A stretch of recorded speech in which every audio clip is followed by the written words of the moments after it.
Hello, hello, and welcome to PD in Your PJs. I'm so excited that you could join us to talk more about BookSnaps with Seesaw. We're here with Tara, and she'll take over in just a few minutes. Before we get started, though, I want you to know that you should hear me talking now. Don't worry, we are recording the session, and you'll receive that in an email shortly after we conclude. The best part, though, is that you're going to get the slides so you can look through those at your own convenience later and click on all the resources that Tara has to share with you. We will take a few questions at the end, so if you think of something as she's presenting, just go ahead and type it in the question box, and we'll have lots of conversation about BookSnaps as we conclude tonight. Quick introduction, my name is Julie. I was a high school ELA teacher for 18 years. I'm now on the teacher community team at Seesaw. Go ahead and find me real quick on Twitter. I'm at EdTechJulieJ. Give me a follow because I share lots of tips and tricks about Seesaw. And then, of course, you can connect with our whole team on Twitter at Seesaw. Now, I do want to tell you, Tara is not talking about how to get started with Seesaw or how to set up your class. So if you need that kind of information, please visit ideas.seesaw.me. Everything there will help you get started. And then definitely check out our calendar, web.seesaw.me/PDs, to see which PD topics are coming up that might interest you. I do have a quick favor to ask you before I turn it over to Tara. When we conclude tonight, a survey is going to pop up on your screen. If you can, take a minute to answer those questions. We really do value your feedback, and that's how we make our PD sessions better. And then we also randomly choose a winner of a t-shirt every week from those survey responses. So if you don't mind, give us a little feedback as we wrap up tonight. I'm so excited, though, to be turning it over to Tara Martin. You know her from Twitter and from all the BookSnaps. She has so many awesome things to share with you tonight. How's it going, Tara? It's wonderful. Thank you for inviting me. I'm going to make you the presenter now, and you can take it away. I'll let you know when we can see your screen. Okay. Oops. Okay, yep, we can see it. You got it. Okay, we're good to go.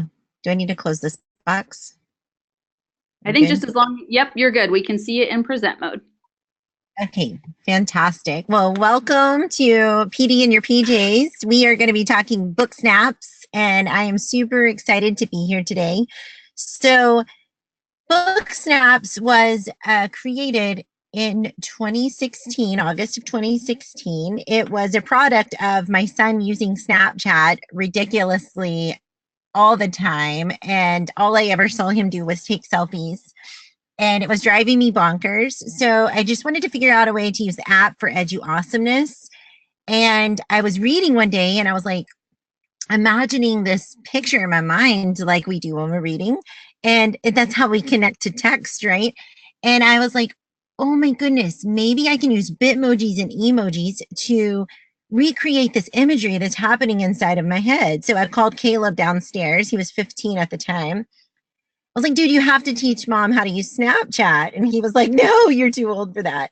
But he ended up teaching me anyway. And it turns out when you can take a picture of the text, and within Snapchat at that time, that's the app that BookSnaps was birthed. I realized I could annotate and then pull images down and help recreate this imagery that was happening inside of my mind. But then I started to notice, not every student is connected to Snapchat. It is an app for 12 years and older. So I started looking at other apps, and Seesaw was one that I used all the time with the kiddos that I work with. And so I was like, let's see if we can make BookSnaps with Seesaw. And then it was just a plethora of apps that you could do this. But basically, you're connecting to the text. You're annotating and sharing excerpts of any kind of reading material. It works at all grade levels. And you are creating a digital visual representation of your learning. Well, since BookSnaps, we have all kinds of snaps, like math snaps, science snaps, anything that you are sharing your learning through this image. So I'm going to walk you through how to create a BookSnap in Seesaw. And then I hope that if you are a math teacher out there, a science teacher, we have a culinary teacher in Oregon who does food snaps. I mean, the snaps are endless. Anytime you're allowing students to share what they're thinking in a digital format, this will work. This strategy will work. The best thing about this strategy is it actually has brain-based research. So when you are comprehending, you're using the left hemisphere of your brain.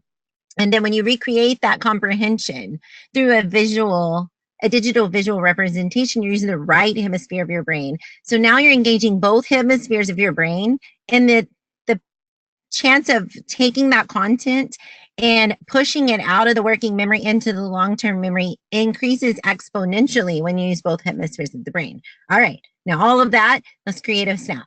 So the first thing you do is open Seesaw, and we are using Rick Jetter's The Isolate In book tonight. So if you are interested in reading this, it's fantastic for teaching empathy, grades 4 through 8. Love, love, love this book. So you will open Seesaw, choose the photo, and you're going to take a picture of the text that you are connecting with at that time. From there, you are going to choose the T, and you will add your annotation here. Type it in. You can use emojis if you're on iPad. And so from there, then you add the emojis. You will make sure that you choose the style and make them transparent. Some of the kids like them to not be transparent. So if you don't mind the tape looking, you can leave it like that. After that, you can customize the box. This was a piece that a lot of the students just absolutely loved, making their box more decorative. Then there's a drawing option. I found that a lot of students really like to draw their own thoughts. And I love that because it kind of connects the motor memory as well. So now you're not just working with digital imagery, but you're actually adding another memory, your motor memory, and the chances of remembering that content actually increases when you draw it. So I love, love, love this piece about Seesaw as compared to other apps making book snaps is that you can make your book snaps come alive with voice, and it changes everything. So you can tell them, you know, I connected with this because I had a friend one time and he was super lonely and he was feeling super upset. And this little guy has autism. So maybe these children are connecting in a way like that, but they can share that verbally. And I love this for the littles too, because sometimes their annotation is really like the title and the author of the book. And it took them like their whole station to build that so they can share their thoughts here and their thinking. And then from here, you would just choose add it to their journal and their class feed view. I love this piece about Seesaw as well because students can go in and then comment on each other's book snaps. And the little people can comment via microphone. They can just voice over their comments. One of the things we did recently with a first grade group is everyone made a book snap. They were actually making math snaps. So they all made math snaps. And then they went in and got their QR PDF right here. The teacher could do this. And she printed off these sheets that are over here on the right. And what happened is they took a gallery walk with their iPads in groups of 2. And so they got to go and scan the QR code and listen to how their partner came up with the answer, the solution to their math problem. And it was just amazing. They were going around the room and then there was the big poster paper underneath. And so they were leaving comments and smiley faces on how their work went. So they had a gallery walk based off of math snaps that came out of Seesaw. There are so many sharing options as far as putting them out on Twitter.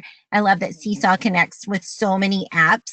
So if you want to take your students' book snaps and just share them right out to Twitter, you can do that. And I would highly recommend you looking at my website, which is tarammartin.com, and looking under the resource section. And on the left-hand side, there's tons of book snaps resources for you. But in May, we will be having a Book Snaps Challenge. It's across the world. We had 15 countries involved last year. So I'm excited to see what it will be this year. And kids will post their book snaps straight out of Seesaw, right onto Twitter, and post them to the hashtag that'll be the challenge of the week. And they win like book snap swag, and they also guest blog on my blog. It's just so much fun. So be looking for that in May. Also, if you want to copy the link and add a video image, you can do that here. And I just would like to show you a few examples. This isn't just for little people, it's for big people too. As Julie mentioned earlier, her students were creating book snaps in the upper grades. And then these guys are like kindergarten. So sometimes they're making sight word snaps. And you can see on the right where they're just making meaning out of the text. So they see that that's a big cake and they put the yummy emoji. So you're still getting that comprehension. One of our most recent snaps, Book Snaps has a billion cousins, math snaps, science snaps, all kinds of snaps. But one of the most recent is I read for Global Read Aloud to a group, and I read the book exclamation mark. Um, love that book, but it's all about being true to who you are. And that is something I stand for. It's just being real, being relatable, exposing vulnerability, always approachable, and learning through life. So I was telling these kids this, and we decided to make real you snaps. And so what each of the students did is they took a selfie and then they used emojis and drawings and words to express what makes them unique and different and how they want to embrace that. So I just absolutely love their real you snaps. They were so cute, and every one of them are so uniquely different. And I think that's the beauty of book snaps too. Everyone can read the same exact passage and everyone can make a book snap and none of them ever look the same ever. So it's great for teaching diversity, respecting and honoring people for who they are and the experiences that they bring to the table when it comes to learning. So if you get in a bind and you can't remember all of these steps, fear not. TaraMMartin.com, and you go to resources, and on the left-hand side, the second tab down is how-to videos. And there's a Seesaw how-to video in that playlist. So you can just click that. It'll walk you through. You can pause it. The great thing about my website, it is a kid-friendly website. There are kids that go there all the time to find resources for different things. So feel free to send your kids there. I don't use ugly language or anything like that on there. So what does it mean to connect to text in the 21st century? I think it means that we speak the kids' language. They love images, they love emojis, they love bitmojis.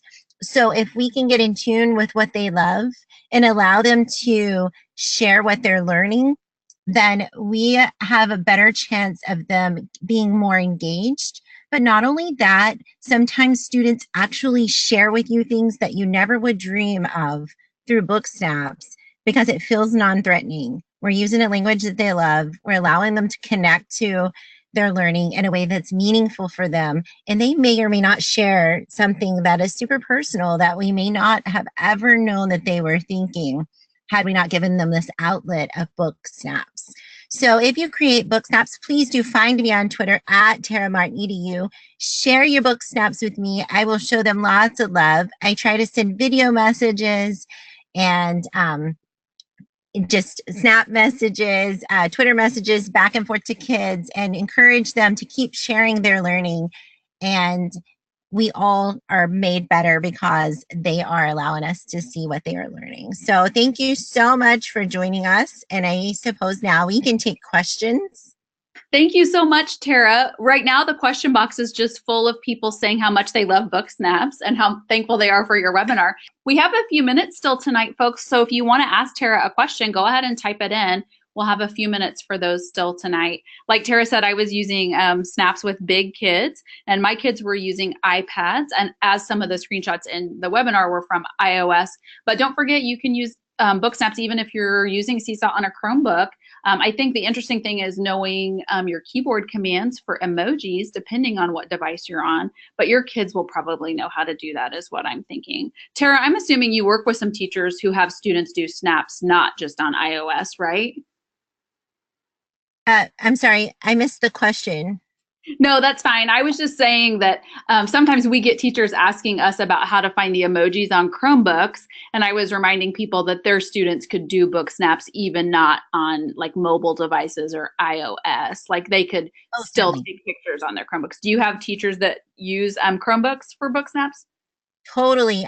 Any of the Google apps. So I often teach them in Google Slides too. And if you go in Google Slides, you can use emojis because all you do is you go to images, upload from the web. And if you upload from the web, you can type in the word emoji and you can type the emotion and it will pull up all the free ones that you can use inside your BookSnap. So it's fantastic. Now with Seesaw, it's a little trickier getting the emojis from the onto the Chromebook. But what they can do, and what we do in my district, we're Chrome District 2, we create them in Google Drawing or Google Slide. And if you go to that playlist on my resources, you will find a how-to video that's very easy to follow. Then you save the BookSnap as an image, and that's how our little people upload them into Seesaw. They just upload it as an image already created from Google Drawing, so they can use all of the images from online into their BookSnap or Science Snap or whatever it is they're making. Okay, those are actually really helpful tips, especially if we have some people who are Chromebook users listening tonight. Kristen B is asking some questions about the activity flow in Seesaw. And Kristen, I can tell you that we have a lot of Seesaw users using these BookSnaps as activities. Someone you could connect with on Twitter for a Seesaw activity link for BookSnaps is Brenda Morrow at iTeach5M.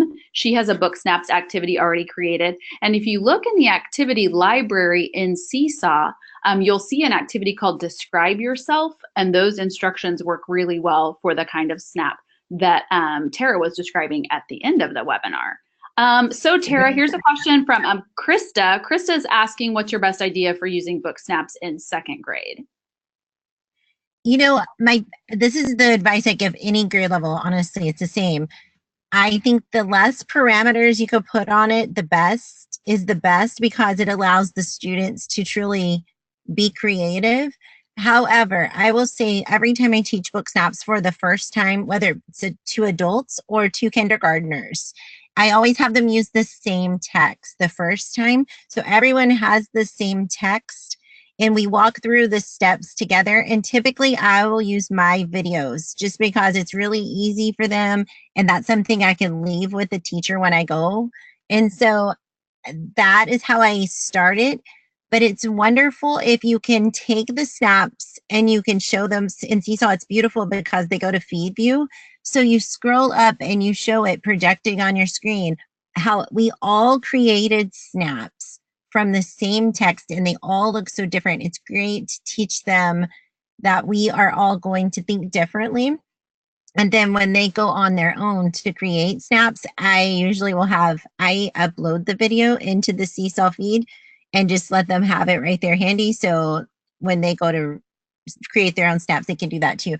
I will say a lot of people try to make it into like a digital worksheet. Please, please, please don't do that, because when we do that, it just takes all the fun out of it, and it takes all the creativity out of it if we make them do exactly what we want them to do, but digitally. So yeah, there's times where they need to find the main idea, but I would say let there be a little bit of choice and voice there, because that's what BookSnaps really is all about.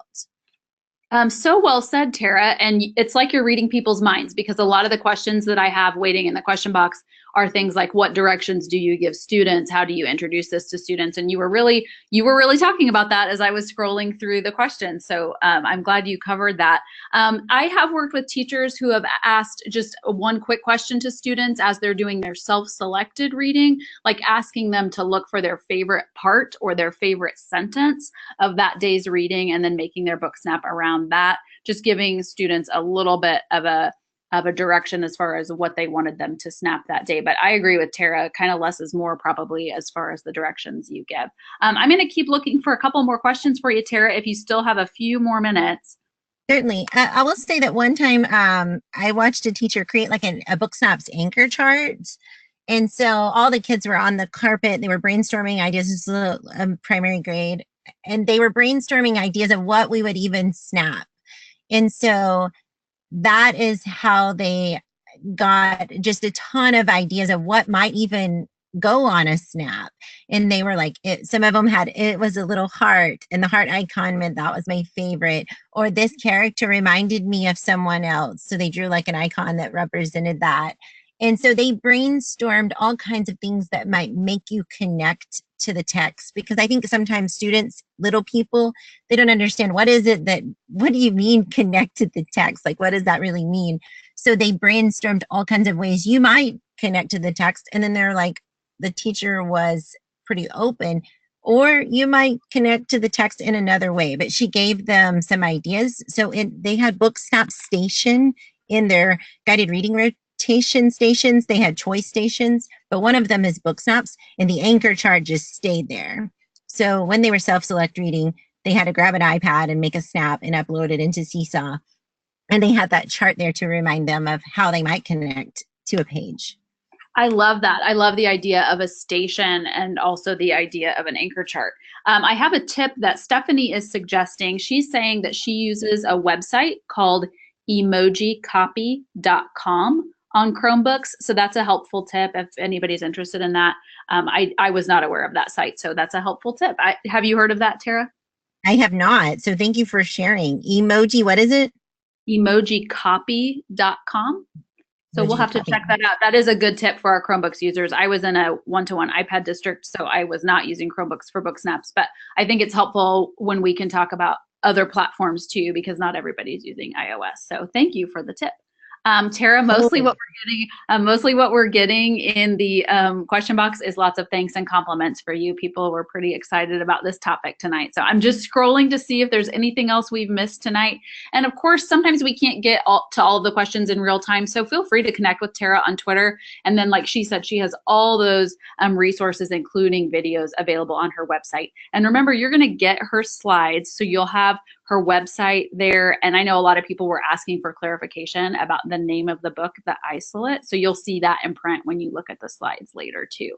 Tara, Lauren is asking, do you think BookSnaps would replace a reader's notebook?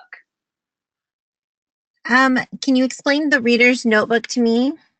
We'll see if Lauren can type in any more. So it must just be the terminology that they're using in their school for some of the responses to reading, maybe, that their students are using. I didn't teach elementary school, so that I wasn't using the terminology reader's notebook. But one of the questions that often comes up is, do I think BookSnaps will be timeless? I do. I did it when I first created it, like it was solving a problem, right? But as I've studied the science behind the visible learning, and even with Hattie's research and many different researchers, and why this works, I think as long as there's something out there, some piece of technology that you can create a digital visual representation of what you're learning, then the idea, the strategy, BookSnaps will never go away. It's a great strategy. That's why it works for every single content area, because it's the recreating of the imagery, the thinking that's happening inside of your mind that allows that content to jump out of the working memory and lodge in the long-term memory. In fact, real quick, when students create a book snap, beginning, middle, and end of a book, and I don't have enough research on this because it's only been out for a year and a half, but when I get enough, which will be a couple more years, I'll be able to prove this. You can ask the student about 3 weeks later. We've tried this with multiple sets of kids, control set and a not controlled set. You can ask them three weeks, a month later about this book, and invariably they will always tell you the part of the book they remember is the parts around the book snaps that they created. So if you can get them to create a book snap at the beginning and the end, or the beginning and the middle, the end, eventually, they will probably remember a lot of things about that book. Not maybe all the pieces, but they will remember the places where they created those book snaps. It's pretty incredible, actually. It kind of blows my mind, even though I know it's going to happen. It just blows my mind every time. Yeah, that's super fascinating. I did not try that experiment with my own students, though I was using snaps for vocabulary words, and I do think that was aiding their retention of those definitions. But that is super fascinating. Lauren is clarifying and giving us a little extra info about Reader's Notebook. She says it's the place where students reflect on their reading. And one quick tip I would give Lauren too, if your students are using Seesaw for book snaps, you can just create a book snaps folder in Seesaw, and that could kind of be your book snaps or reader's notebook. And then all of those are same in that same folder. Also, another tip, Tara always puts the hashtag in front of book snaps because she's on Twitter tweeting about book snaps all the time. If you put the hashtag in the folder name, what you will find out is that will bump it to the top of your folder list in Seesaw, so your students won't have to scroll very far to find it. That's stellar. Then I think BookSnaps will totally take any kind of reflection of reading. I think it could potentially take the place of it. And I love the idea that that's one of the things I love about the Seesaw app. When creating BookSnaps, it's easy to organize them. In most other apps, we have to upload them to Padlet or upload them to Google Slides or some way of curation. But with Seesaw, everything you need is right here in the app. Right, great point. And I think you made a great point too about gallery walks. Like you can print an entire folder. So you could print a whole folder of book snaps, and then you'd have the QR codes and you could leave them out in a bulletin board or hallway display, and viewers could come scan those codes to hear student voice. So, I mean, so many possibilities. Tara, I think we're going to have to wrap up tonight. We're kind of running out of time and questions, but remember, connect with either of us on Twitter if you have questions, and don't forget to check out all of our upcoming PD. I love all the enthusiasm around snaps tonight, Tara. I am so excited. Oh, can I share one more thing? Do you have just 1 minute? Absolutely, It's absolutely. the last one. I just thought of it. It was another gallery walk that we used on a parent night recently, and it was science snaps. And they had their students like share the science experiments and the successes and the failures, which was so great because it was all verbal. And then so the parents took the iPads and was scanning them around the library, and so they got to like hear their students and see their snaps and then hear what they had to say about it. I just thought it was the cutest thing ever. It was all science snaps and it involved parents on the parent night. So there's just endless opportunities when it comes to Seesaw and all the options we have here. Oh, absolutely. And if you're on Twitter, those of you who are listening tonight, you'll see all kinds of snaps. Teachers are making snaps about everything. So science snaps, math snaps, you'll find so many. And it's all kind of born with book snaps. So a lot of credit to Tara. Thanks so much for being with us tonight, Tara. Everybody, don't forget to give me about a minute's worth of feedback on the survey. And I hope you can join us again soon. Thanks again, Tara. Thank you. Have a good one.